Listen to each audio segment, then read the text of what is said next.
Welcome to the Freed Black Girl podcast. I'm so excited to share these mini podcast episodes with you entitled Lessons from Liberation. Imagine being in a cave for 30 plus years and working through the darkness to get free, emerging into an unfamiliar place and looking around and thinking, now what? That's what my lessons from liberation are. In season 1 of the Free Black Girl podcast, I shared all about what I had to face in that dark cave to get free. Free from the people pleasing, from the unhealthy habits, from toxic patterns, and unhealed trauma that kept me stuck living a life that I didn't want to live anymore. But last year, I learned that freedom was just the beginning. I started a blog called The Freedom Pages, and I'm going to share these lessons from liberation with you and offer you things to think about as you're on your own journey, whether you're still fighting through the cave or, like me, emerging into a new world. So let's jump into this week's lesson, the surrender.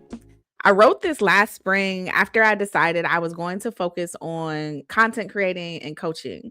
I had planned it out financially, transitioning from consulting, but then mass layoffs happened and I was left with tens of thousands of dollars in unpaid contracts and a whole lot of fear. It started with a tearful prayer. I sat still, asking spirit, the ancestors, the universe, what am I supposed to be doing? I had stepped away from a successful, somewhat secure, and very familiar career as an education and economic justice consultant and into the world of the wild, unknown, endless possibilities of content creation. I wasn't looking for a hustle. I was searching for something deeper, for alignment, a new way to use my voice, to stay in my peace, and to expand my freedom. That's when I heard the message, go read. So I had been reading the book, The Artist's Way, and so I picked it up. It's a book that I first heard about from Dochi a few months before I wrote this blog post.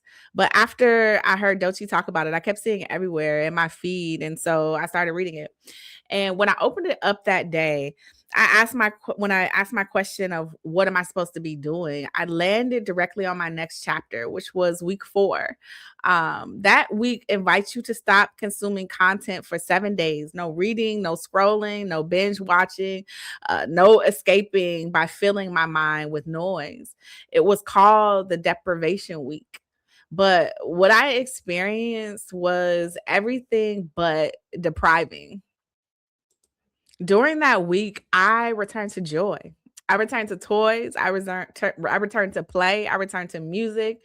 I returned to me. I bought some Legos and a pottery wheel, some art supplies, and a SpongeBob toy ukulele, all from Five Below. And I started strumming like I'd always known how. I played my piano using just the black keys. This was before I even knew the fun fact about the pentatonic scale, which are the black keys on the piano. It's a musical scale that's been used in gospel music and spirituals and various cultures throughout history. Its simplicity and ease of improvisation make it a valuable tool in music therapy and for promoting a general sense of well-being. And that's what I was called to play. I painted a portrait surrounded in community with queer Black women, and it unlocked these creative skills that I didn't even know that I had. But the ancestors knew, and they were waiting for me to remember. I flew a kite, I blew bubbles, I rode my bike, I napped in my hammock, I played records and danced barefoot in my kitchen. I cried a lot. I released and I decided I would take my SpongeBob ukulele skills and get a real guitar. You see back here behind me. I attended a workshop for Black entrepreneurs that focused on healing as the foundation of leadership. We explored our public and our hidden selves. I met new people and got reacquainted with old colleagues I hadn't seen in years who happened to be leading the workshop. And most of all, I listened. In stillness, revelations came to the surface, insights about how I show up in relationships, where I was holding emotion in my body, and what it means to be seen as a beginner again, not just by others, but by myself. This wasn't a week of deprivation, it was a week of remembering. And I don't want to go back. This is the new flow. This is the page I turn towards now, the freedom page. And that was a blog post I wrote at the beginning of last year. And I was struggling when I wrote this, but I called it the surrender because, well, I had a lot going on. I had a bike accident. I had those past clients who I had completed work for and still owed me, with all the layoffs and cutbacks to DEI really impacted me, and just not really knowing what I was about to do next. And also not understanding why what I wanted was not coming to fruition. I wasn't used to that. But what I know now that I understand really clearly was that I had to get still. I had to put down everything that I was carrying so that I could make room for what was trying to find me. If my mind was racing on what I should be doing or where I should be in life or what other people are saying, whatever I'm looking at on social media, whatever it is, whatever my mind is full of, there's no space for downloads from spirit to enter. There's no space for my gift to find me because I'm too full of all this other shit. And so we have to start expanding our capacity by releasing some of all of these other things that we're full of.